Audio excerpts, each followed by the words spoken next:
Thrissur വെളപ്പായിൽ TTE ട്രെയിനിൽ നിന്ന് തള്ളിയിട്ട് കൊലപ്പെടുത്തി. പട്ന സൂപ്പർഫാസ്റ്റ് എക്സ്പ്രസിലെ TTE മാള സ്വദേശി K വിനോദാണ് മരിച്ചത്. പ്രതി ഒഡീഷ സ്വദേശി രജനീകാന്ത് രൺജിത്തിനെ പാലക്കാട് നിന്ന് പിടികൂടി. ടിക്കറ്റ് ചോദിച്ചതുമായി ബന്ധപ്പെട്ട തർക്കമാണ് ആക്രമണത്തിന് കാരണം. റെയിൽവേ ട്രാക്കിൽ വീണ വിനോദിന്റെ ദേഹത്തുകൂടി മറ്റൊരു ട്രെയിൻ കയറിയെന്നാണ് പ്രാഥമിക വിലയിരുത്തൽ. പാലക്കാട് ഭാഗത്തേക്ക് പോകുന്ന ട്രാക്കിലാണ് സംഭവിച്ചിട്ടുള്ളത്. ആ ഭാഗത്ത് നിന്ന് അദ്ദേഹം ട്രാക്കിൽ നിന്ന് വെളിയിലേക്ക് വീണ് കുറച്ച് ദൂരത്തേക്ക് നീങ്ങിയിട്ടായിട്ടാണ് നമുക്ക് പ്രാഥമികമായിട്ട് കാണാൻ പറ്റുന്നത്. അദ്ദേഹത്തിൻ്റെ മൃതദേഹത്തിൻ്റെ പല ഭാഗങ്ങളും ട്രാക്കിൻ്റെ പല ഭാഗങ്ങളായിട്ടാണുള്ളത്. കാല് ഉൾപ്പെടെയുള്ള ഭാഗങ്ങൾ പല സ്ഥലങ്ങളിലായിട്ടാണുള്ളത്. അതെ, പ്രാഥമികമായിട്ട് അങ്ങനെ. കാരണം ട്രെയിനിൽ നിന്ന് വീണതാണെങ്കിൽ ഇത്രയും ഇങ്ങനെ മൃതദേഹം ഇത്ര രീതിയിൽ ചിന്ന ഭിന്നമാകാൻ സാധ്യതയില്ല. അടുത്ത ട്രെയിൻ കയറിയതായിരിക്കാം എന്ന് വിചാരിക്കുന്നു. നമുക്ക് 7:30 അടുപ്പിച്ചിട്ടാണ് വിവരം വരുന്നത്. ഇപ്പോൾ GRP എത്തുന്നുണ്ട്. GRP തൃശ്ശൂർ റെയിൽവേ പോലീസ് സ്റ്റേഷനിൽ എത്തിയതിനു ശേഷം മറ്റുള്ള കാര്യങ്ങൾ നടപടികൾ പൂർത്തിയാക്കും. ഇപ്പോൾ പോലീസ് എത്തും. എറണാകുളം തൊട്ട് ഈറോഡ് വരെയാണ് വർക്ക് ചെയ്യാറ്.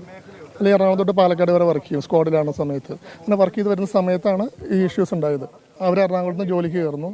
ഞാൻ തൃശ്ശൂർ ഇറങ്ങി പോകുന്നു. ഞങ്ങൾ ഒരുമിച്ച് വണ്ടിയിലെ ആൾ ഡ്യൂട്ടിക്ക് കയറുന്ന സമയത്ത് എന്നെ കണ്ട് സംസാരിച്ച് സുഖമാണെന്നൊക്കെ ചോദിച്ചു പോകുന്നതാണ്. തിരക്ക് എന്ന് പറയുന്നത് ഈ അൺറിസർവ്ഡ് പാസഞ്ചേഴ്സ്, റിസർവേഷൻ ചെയ്യാതെയും ടിക്കറ്റ്ലെസ് ആയ ആൾക്കാരുടെയും തള്ളിക്കയറ്റം ഉണ്ടാവും.